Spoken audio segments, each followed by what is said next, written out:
নমস্কার বন্ধুরা, সবাইকে স্বাগত জানাই আমার চ্যানেলে। আশা করি সবাই ভগবানের কৃপায় ভালোই আছেন, আমিও ভালোই আছি।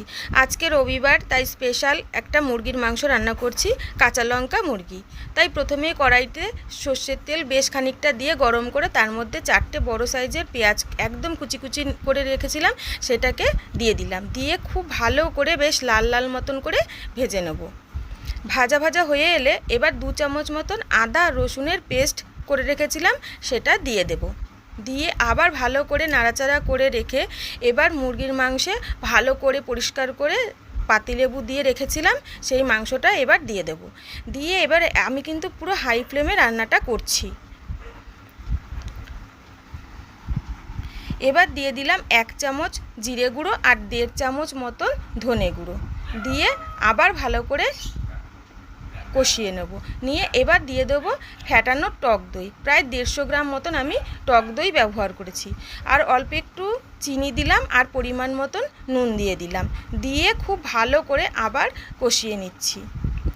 বেশ আমার কষানো কিন্তু হয়ে গেছে। এবার দিয়ে দিলাম ঢাকা দিয়ে যতক্ষণ না সেদ্ধ হবে, আমি একটুও জলের ব্যবহার কিন্তু করিনি, একটুও জল দেইনি। এবার আমি যেহেতু কাঁচা লঙ্কা মুরগি করছি সেই জন্য আমি একটা মিক্সির মধ্যে প্রায় 8-10টা কাঁচা লঙ্কা, 1 আঁটি মতন ধনে পাতা আর অল্প একটু পুদিনা পাতা দিয়ে একটা পেস্ট করে রেখেছিলাম, সেই পেস্টটা এবার আমি দিয়ে দিলাম। দিয়ে এবার আবার আমি একটু কিছুক্ষণের জন্য ঢেকে রেখে দেব।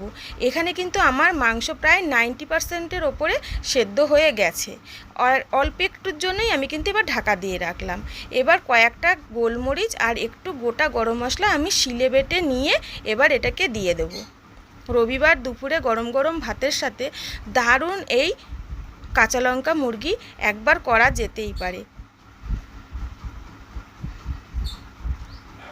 ব্যাস, গরম মশলাটা দিয়ে তৈরি হয়ে গেল আমার কাঁচা লঙ্কা মুরগি। কেমন হয়েছে রেসিপিটা? যদি ভালো লেগে থাকে তাহলে কমেন্ট করে কিন্তু অবশ্যই আমাকে জানাবেন। ধন্যবাদ পুরো ভিডিওটি দেখার জন্যে।